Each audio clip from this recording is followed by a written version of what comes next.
estamos de volta do nosso recesso. Vocês não acharam que eu ia abandonar vocês não, né, seus viciados em Mundial? Óbvio que não, né, galera? Óbvio que não. Estamos de volta, vida organizada, canal voltando agora ativa e vamos voltar agora com os nossos episódios regulares aí durante as semanas. Campeão mundial de clubes! Canal que chapa no teu peito, chapa no teu peito, tudo sobre o Mundial de Clubes. Sejam muito bem-vindos ao canal Mundial de Clubes do Peito, canal que chapa no teu peito, tudo sobre o Mundial de Clubes. Então vai, velho, se inscreve no canal, deixa o seu like, compartilha com seus amigos, seus grupos de WhatsApp, dá like, velho, porque eu chapo no teu peito tudo de Mundial de Clube. Eu acompanho o Mundial de Clube, meu amigo, há mais de 30 anos e estamos de volta após esse recesso prolongado aí do nosso canal, em que o último episódio foi após o título do Chelsea na Copa do Mundo de Clubes. Saudade que eu tava de vocês, temos muito que conversar hoje nesse episódio aqui, porque faz um tempinho que a gente não bate papo aqui, né? Aí um episódio, de uma vez que eu gravei o episódio faz mais ou menos quase 3 meses atrás, né? Quando o Chelsea ganhou a Copa do Mundo de Clube, muita coisa aconteceu desde então. Mas principalmente a gente tem que conversar a respeito da Intercontinental, né? Da nova Intercontinental, do Mundial de Clubes, que vai acontecer aí, ao final do ano. Nós temos que conversar porque nós já tivemos a definição do campeão da Taça África, Ásia e Oceania. Vamos conversar. Bom, galera, primeiramente, Auckland City, vencedor da Oceania, enfrentou então o Pirâmides, que foi o vencedor da África, em cima, lembra, do Mamelodi Sundowns, que tinha tirado o Al Ahly ali na Copa Africana. Pois bem, Pirâmides, sem sombra de dúvidas, passou o carretel tranquilamente, vencendo por 3-0 o Auckland City, né? O Auckland City veio com aquela mesma formação retranqueira, né? De um 5-4-1, bem parecido com o que vem no Mundial e que deu certo contra o Boca Juniors na Copa do Mundo de Clubes. E o Pirâmides do Egito veio com 4-2-3-1 e passou o carretel 3-0 tranquilamente. Vocês podem ver aí o gráfico de saturação. Então, lembrando, né, pessoal, o que acontece? Pirâmides enfrentou o Auckland City, né? O vencedor enfrentou o vencedor da Ásia. Quem que foi o vencedor da Ásia? O Al Ahly. Não o Al Ahly da África.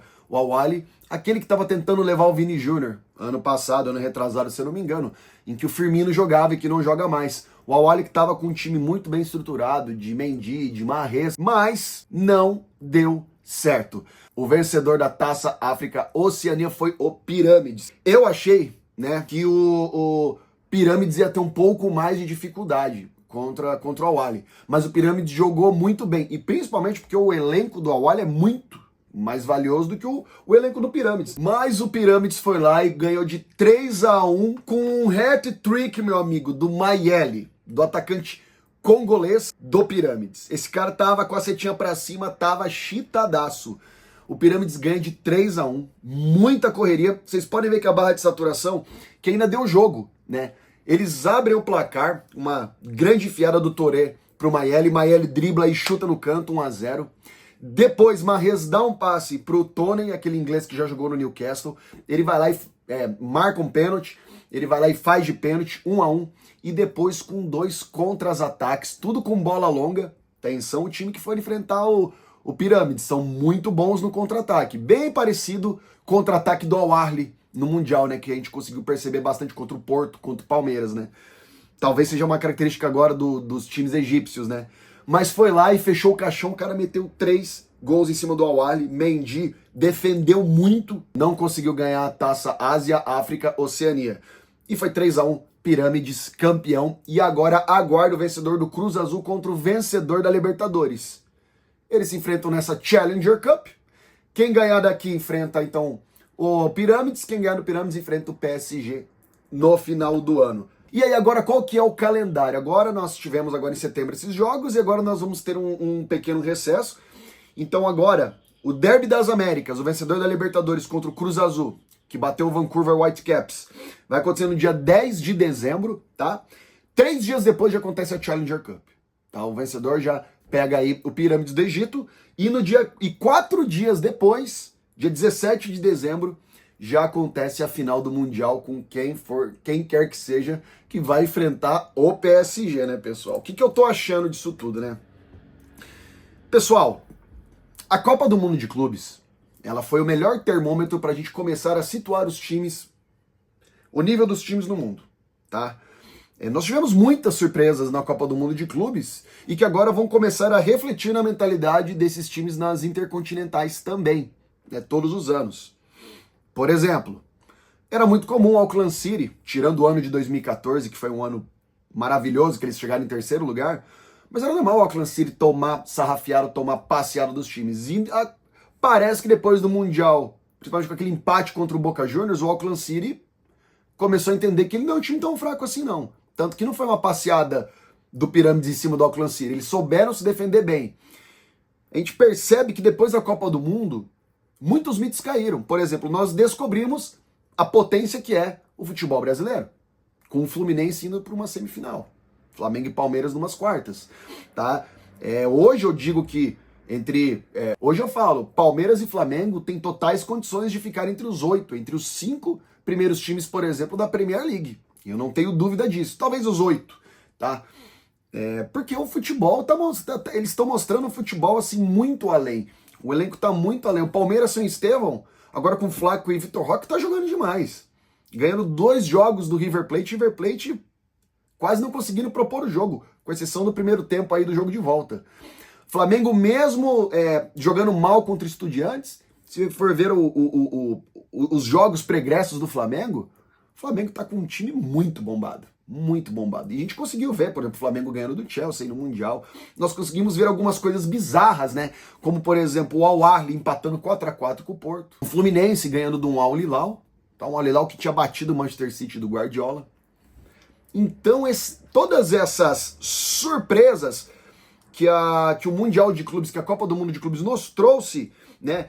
Durante ao longo aí das rodadas, a gente vai começar a ver agora alguns reflexos, eu acredito que na Intercontinental, tá? Por exemplo, eu não acho que seja impossível bater o PSG, tá? Eu acredito que pelo futebol que vem sendo jogado, deva ser Palmeiras ou Flamengo campeões da Libertadores, tudo indica, não vou falar do Racing, que também tá jogando muito, da LDU, mas tudo indica que deve ser um time brasileiro, ou Palmeiras ou Flamengo, que já estão disputando, né, o Campeonato Brasileiro, e que, na minha opinião, é um dos mais difíceis, é o mais disputado do mundo e um dos maiores níveis de disputa do mundo, tá? Isso é algo pra gente colocar aqui em pauta. E contra um PSG em que perdeu para um Botafogo, né? Sofreu ali, tomou uma saraivada de um Chelsea que havia perdido pro Flamengo, eu acho que há condições, tá? Há condições pelo que eles vêm jogando, né? Apesar do Cruz Azul ter goleado o Vancouver Whitecaps, eu acho que aquilo foi um caso fora da curva, tá? Não acho que vai ser um time fácil, mas também pegar um Palmeiras e Flamengo ou qualquer time da Conmebol, desses 4 que estão agora na semifinal, eu acredito que eles vão sofrer muito, vai ser muito difícil da CONCACAF bater a Conmebol agora no Derby das Américas, tá? No dia 10, acho difícil, tá? Então pra mim o que tá se desenhando? Um time da Conmebol contra o PSG na final. Atento pro Pirâmides. Por que atento pro Pirâmides? Pirâmides não é um time besta. Tá? Pirâmides está em terceiro do campeonato egípcio, tá? Tá na frente do Al-Ahly. É um time que vem ganhando bons resultados, tá? Nós vimos que, por exemplo, o nível do Mamelodi Sundowns tá no Mundial, botando punk em cima de Fluminense, botando punk em cima de Borussia Dortmund, teve condições no Mundial de ganhar do Borussia Dortmund. Não vou entrar aqui em se o Borussia jogou 100% ou não, mas o futebol africano tem que ser respeitado, tá? O Al-Ahly deu muito trabalho pro Palmeiras, tá? Então o Pirâmides, que é o representante, também não vai ser eu tenho certeza que não vai ser um jogo fácil. O time que sair do Derby das Américas tem que tomar muito cuidado, né? O Auckland City normalmente, né, era normal que ele perdesse. Agora contra o Al-Ahly, mesmo estando sem Firmino, mas o Al-Ahly é um time com um orçamento muito maior que o Pirâmides. E eles conseguiram aí se defender muito bem e bater, né, esse Al-Ahly. Então, assim, não é nem surpresa, né, galera? Não é nem surpresa. Isso daí é o que o futebol, isso daí é o que o Mundial de Clubes ali no meio do ano mostrou, tá? Hoje não tem mais time besta. Não tem mais time besta. Boca Juniors estava empatado 1-1 com um golaço, né, do Montiel. E, assim, se o Bayern não bota a bola no chão, talvez tivesse empatado com o Boca e tinha complicado a vida dele lá na frente. Então eu acho que agora, em termos de futebol mundial, agora o Mundial, essa Intercontinental está muito mais aberta. PSG é o favorito, mas, como eu sempre digo aqui no canal, cuidado! Cuidado, que já agora nós vamos ter muito mais novidades. Os times brasileiros, por exemplo, a gente ter visto um Fluminense chegando numa semifinal de uma Copa do Mundo de clubes, um Flamengo batendo num Chelsea, tá? Daí são exemplos de que agora os times brasileiros, apesar de estarem aí no final da temporada, os times brasileiros no final do ano, quando enfrentarem um time europeu, a mentalidade, vocês podem ter certeza que vai ser uma mentalidade diferente, pessoal. Vocês podem ter certeza. Não vai ser aquela mentalidade do cachorro vira-lata que nós estávamos acostumados a entrar até 2019, quando o Flamengo jogou de igual para igual contra o Liverpool, tá? Mudou. Mudou a percepção. Com certeza mudou o grau de seriedade. E digo mais, o fato do Chelsea ter ganhado a Copa do Mundo de Clubes foi a melhor coisa que poderia ter acontecido, porque agora a Premier League inteira vai começar a ficar atenta mais, vai começar a valorizar mais o Mundial de Clubes. Como eu já disse aqui em outros episódios, a gente sabe que ao longo da história do Mundial de Clubes, as ligas que não valorizavam, né, a antiga Intercontinental e depois o Mundial de Clubes de 2005 a 24, principalmente era a Liga Inglesa, os times da Liga Inglesa e os times da Liga Alemã. Eles não davam muito crédito. O fato de um time da Premier League ter ganhado a Copa do Mundo de Clubes, vocês podem ter certeza que agora mudou o parâmetro e a percepção deles a respeito do Mundial. E isso, com certeza, vai ser refletido na Intercontinental no final do ano, tá? PSG, foi excelente ter perdido pro Chelsea, porque agora no final do ano não vai jogar como se ganhamos a Champions League, ganhamos a Copa do Mundo de Clubes, final do ano. Não, meu amigo, agora eles não têm título mundial ainda. Então podem ter certeza que o PSG vai jogar também 100% a Intercontinental no final do ano. Então eu tô falando para vocês, a percepção com o Mundial mudou. A importância que os times europeus vão dar para o Mundial, vocês podem ter certeza que ela aumentou. Principalmente porque eles agora começam a olhar ligas, não respeitavam muito, como por exemplo o Campeonato Brasileiro, agora eles veem que o brasileiro ele vem para ganhar. E a gente vai ver esse reflexo na próxima Copa do Mundo, quando os critérios que a FIFA vai colocar vai mudar um pouco. Então talvez vão times mais bombados ali da Europa, pelo que a gente tem percepção, né? Mas assim, fiquem atentos, tá?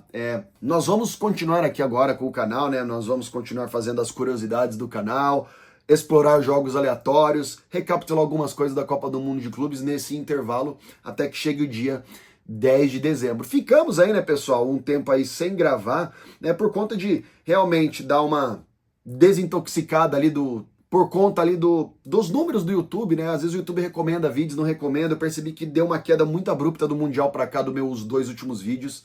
Então o algoritmo ele deu uma queda, mas e até por essa questão de não termos jogos do Mundiais nesse intervalo, então eu resolvi então dar essa parada, organizar um pouco a vida para depois voltar aqui para estar chapando no peito de vocês tudo de Mundial. Estamos acompanhando a Champions League, estamos acompanhando agora a Libertadores e nós vamos trazendo aqui todos os episódios, curiosidades, resumo do Mundial, enfim, tudo que a gente já estava acostumado. Galera, vai lá, se inscreve no canal, meu amigo, deixa o seu like, bem-vindo de volta, compartilha com seus amigos, seus grupos de WhatsApp, velho. Sabe por quê, meu irmão? Porque eu volto a chapar no teu peito tudo de Mundial de Clube. Até a próxima.